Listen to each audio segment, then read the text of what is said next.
Welcome, everybody. This is Darren Schulman. I'm here with another interview, and today we have the creative team behind a new book called Nuclear Power. We have Erica Harrell, Desirée Proctor, and Lynne Yoshii. Welcome, guys. Thanks for having us. For having us. So this is my first three-person interview at the same time, so we'll have to fight over who gets to talk the most. But would one of you like to just give us the sort of 30-second back of the book blurb about what is nuclear power? Sure. So nuclear power, it's an alt history take on the Cuban Missile Crisis. But if the Soviets and the United States had actually gone to war on Black Saturday in 1962 and had nuked each other and caused World War III, and what the United States might look like today. And in our vision, it's a military dictatorship that's stuck technologically in the 1960s. And our main character learns that the government she works for is keeping a dark secret from its people. And that's kind of what kicks off the first issue. So, and just for our listeners out there, I did get a chance to review the first issue. It's on our website. And so I only know that's far in the series, but many alternative history stories, and I love the genre, but they seem to focus on World War II. Like what would have happened if the Nazis won, or what would have happened? And this pivots to Cuban Missile Crisis, which I thought was an interesting choice. So can you explain what led you to use that as your history pivot point? Yeah, absolutely. Desirée and I are actually both Cuban American. Both of our mothers came from Cuba, and Desiree's family came over late 1800s. My mom had come over in the 1960s, right after the Cuban Missile Crisis.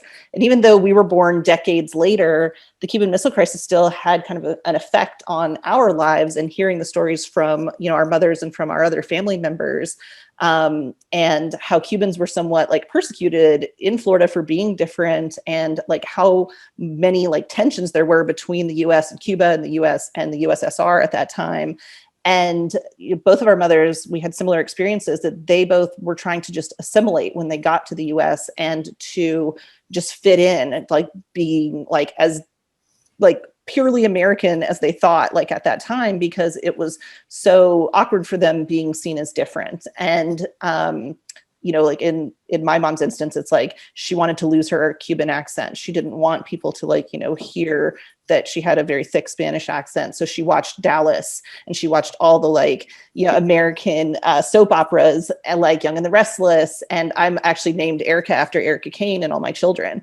So that was her way amazing. That was her way of learning English. And Desiree's mom had had a belt, and the belt had little Cuban flags on it.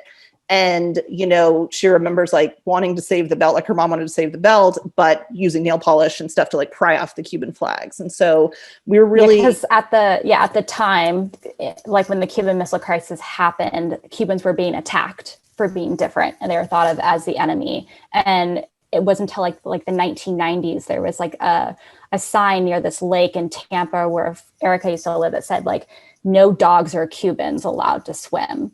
And so the idea that, we shouldn't fear others for being different, and we shouldn't automatically try to destroy what we don't understand, that was a theme that we brought into the comic and really inspired our story. Well, you probably didn't know history was going to kind of repeat itself and make it very timely, because obviously these books have a lead time. But I found the Cuban Missile Crisis to be an inspired pivot point, because World War II is a really long war. But I mean, that when you read about the Cuban Missile Crisis, you get the sense that one little thing very easily could have changed. So I found that fascinating. So that was a good pick. It turns out, though, that at least as far as your research has indicated, the alternative world that's going to come up if the Cuban Missile Crisis had changed is very different. So how did you come up with this alternative society that we're kind of entered into in the first issue? Did you think about the Cuban Missile Crisis and then figure out what would happen if something changed, or did you already have an idea of the society that you want to tell and then work backwards? Well, we absolutely did a lot of research, and Desiree and I are both kind of, nerds about history and genre. And so we looked at all of the maps of where, if the nuclear bombs had gone off, what areas of the world would be affected. And so based on those maps and our, kind of being okay, well, what would have survived? What would be totally wasteland at that point? We came up with the idea of the new government would have probably recentered itself around Chicago. because it was inland enough, it's the Midwest. It's kind of, like was already a bigger city and had resources. So then we kind of like tracked the US map around that and came up with the idea of sort of like 13 new states, which was sort of inspired by the 13 original colonies. Yeah. And then in addition to that, we, in terms of like the authoritarian society and like being stuck technologically in the 1960s, that was heavily inspired by Cuba and what Cuba looks like today, with their like cars from the 60s that they still drive around. And that's very much the world that these people live in, because of if the Cuban Missile Crisis had gone another way, if World War III would have happened, we would have never had the space race. We would have never had like all these civil rights movements that happened in the 60s and 70s. So we would still kind of be technologically and just trapped in that time period of the 60s a bit. So it sounds like Erica and Desirée have at least a history before this book, or you knew each other perhaps. So how did the three of you come together to create nuclear power? So Desirée and I have been a writing team in working in Hollywood and in television and in film and in video games for now about 7 years. And, we are both from Florida. Like I said, we both, have Cuban moms and like very white red state dads. And we kind of bonded over kind of like our shared love of genre, and we would go to Comic-Con together, and, we would go as fans. And then we started writing together, and like then we were staffed on a couple of TV series, but we always kind of like, we're like, oh, like, we're interested in comics. How do we get in? How do you break into this world? And we ended up writing for a video game company, and was then able to apply for the DC Comics writing workshop. And we were the only women accepted into the inaugural year of the DC Comics writing workshop. And it was taught by Scott Snyder, and it was almost like going back to college again. It was incredible. Like, we got to read both DC and Marvel comics. We got to read some indie comics, and just really kind of learn that side of it. And meanwhile, Lynne Yoshii is, she was accepted into the DC Comics artist program. And the programs were kind of same year. They were running concurrently, but our classes didn't mix a lot. And at one point, Desirée and I were able to visit the DC offices in Burbank, and there was like a bunch of artist drawings on the wall, just kind of like on a whiteboard. And there was this one Wonder Woman piece. And I was like, who drew that? I'm obsessed with it. Whoever did that, like, I want them. I love them. And it was Lynne. And so when Desirée and I were kind of conceiving of nuclear power, it was like, there is only one person I want for this job. And it would be amazing to have an all-female team. And then we basically stalked Lynne until she said yes. So Lynne, you've been off the hook for a little bit now, but I'm gonna turn my eye towards you and put you on the spot. Okay. The art, at least in the first issue that I read, is very visually arresting, and I mean that in a good way. It really pops. To me, it felt classic, and it also fit perfectly with the story. So before I kind of say what it reminded me of, can you tell me what your influences were and maybe your goals with the style? Well, it's kind of, if I start listing all my influences, there'll be a never-ending list, which I don't want to bore you. This will be the longest interview ever. There's this, and there's that guy, and this, and there's even influences where I like noticed later on, I'm like, I guess I was influenced by that person unconsciously. But as far as, well, the most unusual thing, I guess, is the color scheme that we decided to, just for the sake of practicality, because I'm doing all of the artwork, excuse me, including the coloring and the lettering and all sorts, I had to think of a more minimalist coloring scheme. So by at least the first issue, the other issues will be a different color combinations, but at least for the first issue, it's like a red and black and like an off yellowish color. Just so I could save some time, like, for choices, like to cut time on choices. It was partially inspired by, that brain just went a little bit.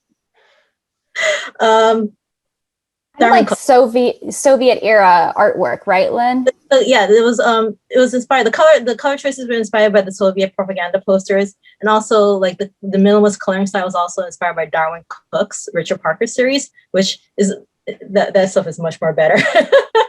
Well, I will tell you that I didn't want to say it in case I was just making that up, but I was actually going to say both those things, which it very much had a Soviet era propaganda poster look to it, but the character design did remind me of the Darwin Cook stuff. So you did a good job at sending those vibes my way, because I'm not an artist by any means, but I did pick up those hints.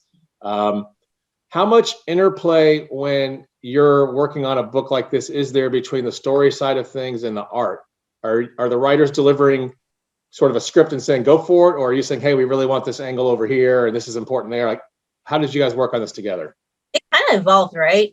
The writing process and how it changed a bit. Like the first one or two scripts were pretty formal, I guess, and it got much more loose. I guess as our working relationship became a little bit more, and we were more aware of each other's abilities, it became a little bit more minimalistic, I guess, the script writing. Well, you guys could elaborate on that part, but like the first issue, because the way we had been taught in the DC Comics writing program was like, you need to specify which lines go in which panel.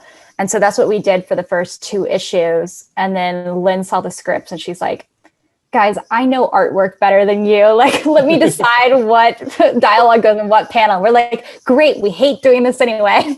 But we'd love to just give you the words. Is it unusual, Lynn, for one artist to do the coloring, the art, and the lettering? Because I notice a lot of books I read have a different person for each thing. Well, because those kind of comic books are serials and they're monthly comics, so just for the sake of saving time, they have to do that. Okay. Because it's a graphic novel, there is a little bit more leeway in doing that. As my own artistic ego, it gives me more control to do everything. It is more labor intensive though, so it can get like, oh, this is a lot of work. It takes me like 3 days to finish a page sometimes. So for that, it is very labor intensive. So in that case, it is unusual. And I know it really depends on the artist. Some artists are not comfortable coloring or lettering themselves, so they might hire somebody else. But in this case, I do enjoy coloring. So as you mentioned, this is sort of the first issue indicates this is a 1 of 6 part series or graphic novel. So obviously I've only read issue 1, but is there a chance this story could continue beyond that? Or is this going to be a 6 and done for sure? Well, we originally wanted to, conceive it as kind of like a very long ongoing comic as, kind of like in the vein of like Walking Dead, like just really explore the world and kind of like tell these stories.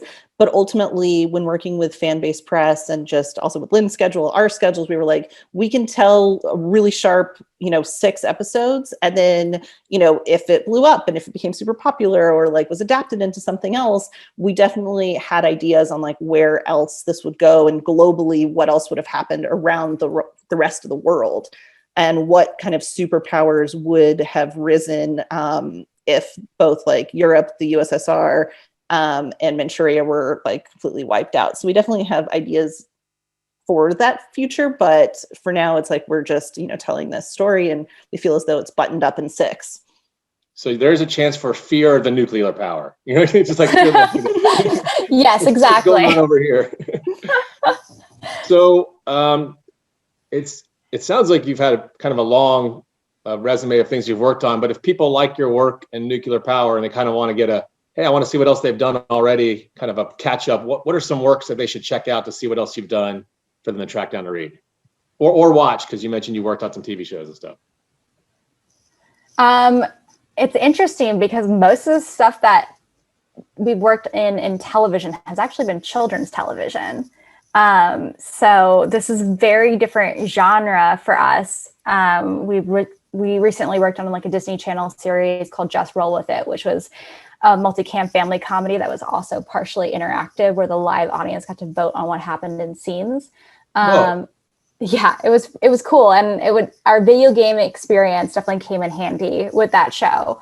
And prior to that, we also wrote for Telltale Games. We wrote on their like Walking Dead. Oh, you worked on that? Yeah, those are great. Yeah, Walking Dead, Game of Thrones, Guardians of the Galaxy, Minecraft a whole bunch story mode. Yes. And we also did the Walking Dead VR Saints and Sinners experience in the game world, which is really great. Yeah. Yeah. But Lynn, where can they see some of your work? Okay, let's see. It's kind of sporadic stuff. There's some stuff I got published at DC. There's definitely the New Talent Showcase that all of us worked on separate stories. So I did a Katana story on that one. I also did 2 issues of DC's Gotham City Garage. Another upcoming DC thing that I'm not exactly sure when it's going to be released, but it's Women of Wonder, I think. And basically it's an anthology. It's a YA. It's DC's YA group that's publishing it. And basically it's going to be stories about women from different backgrounds. And I contributed 1 story to that. Cool. Let's see, what else is there? Covers here and there, the smattering, but that's not actually my interior artwork. Sometimes people buy it just for the cover, though, so you might be onto something there. A few Dark Horse stuff on like Boom Studios. Let's see, there might be something upcoming on Marvel, which is still kind of in the works. So, yeah. Very cool. So a whole bunch of stuff. Mostly concentrating on nuclear power. Yeah. Well, coming from the DC showcase, and y'all mentioned you worked on some DC books or other things.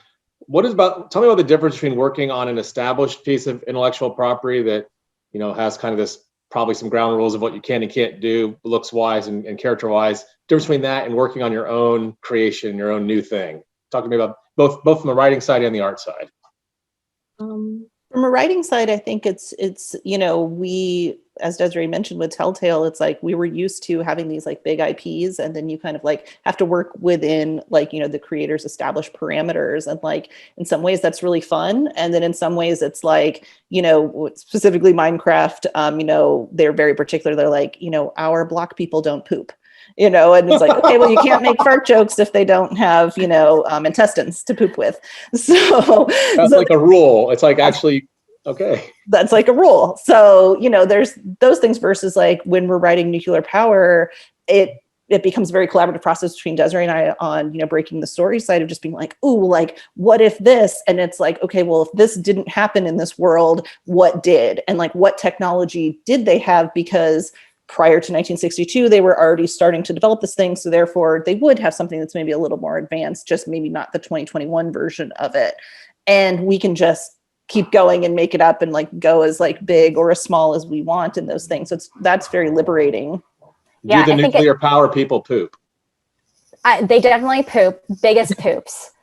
Very healthy bowel movements. Yeah. I'm sorry I went there. I just couldn't. You cracked me up with that. So, Lynne, from the art side, what is it? How different is it to draw like a Wonder Woman versus drawing someone who you've probably never seen before? Well, definitely, if it's established IP, there's just so much resources as far as like the energy of character or world building is already done. So in that case, it's much more easier. You just have to, draw as they mandate to you to draw. And I guess in that respect, it's like that part is easier. That heavy lifting is easier.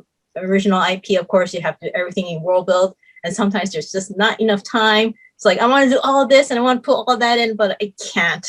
There's a lot of that in nuclear power. Like I can't. There's just not enough room on the pages or not enough time to like show the whole entire world as I wanted it to. And other IPs, they've had decades to build that stuff. So it's a little bit, the IP tends to, because it's like older, it just tends to be more richer in resources. And like doing your own IP is like, you have to bake everything from scratch. Sometimes you have to even mill your own flour. Yeah, I think that's Wonder Woman, didn't they like get really like controversial when they changed her, they gave her pants or something and everyone got mad. So like you can't just do whatever you want with a character like that. So yeah. Desiree, for you, and how's it different for you in terms of established versus new?